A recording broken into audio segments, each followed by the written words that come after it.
ভারতীয় সঙ্গীতের ইতিহাসে মঙ্গেশকর পরিবার এক উজ্জ্বল অধ্যায়। লতা মঙ্গেশকর ও আশা ভোসলের মৃত্যুর পর পরিবারের ভেতরের শূন্যতা আজ আরও স্পষ্ট।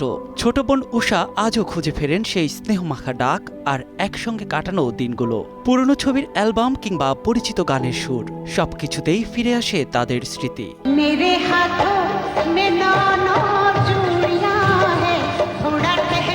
উষার কাছে প্রতিটি দিন যেন এক দীর্ঘ অপেক্ষা।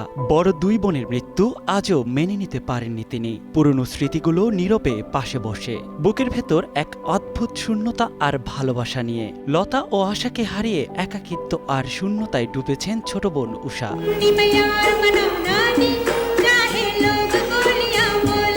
শৈশব থেকে একসঙ্গে বড় হয়েছেন 5 ভাই বোন, ভাগ করে নিয়েছেন সকল সুখ দুঃখ। একসময় লতা, মিনা, আশা, উষা ও হৃদয়নাথের হাসিতে ভরে থাকত ঘর। কিন্তু আজ সেই মঙ্গেশকর পরিবারে নেই কোনো কোলাহল।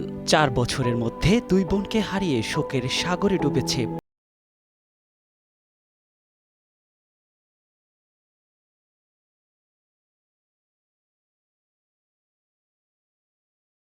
লতা ও আশার চলে যাওয়া তার এবং গোটা দেশের কাছে এক বিরাট ধাক্কা।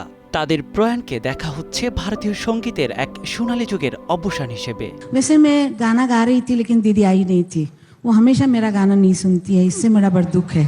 লতা মঙ্গেশকর, আশা ভোসলে, মীনা খাড়িকার ও উষা মঙ্গেশকর 4 বোন ভারতীয় সঙ্গীতে এক অনন্য অধ্যায় তৈরি করেছেন। 7 দশকেরও বেশি সময় ধরে প্লেব্যাকে আধিপত্য বিস্তার করেছেন তারা। লতা ও আশার নেতৃত্বে হাজারো গান রেকর্ড করে ভারতীয় সিনেমার সঙ্গীতকে এক নতুন উচ্চতায় নিয়ে গেছেন তারা, যা আজও শ্রোতাদের হৃদয়ে অমলিন।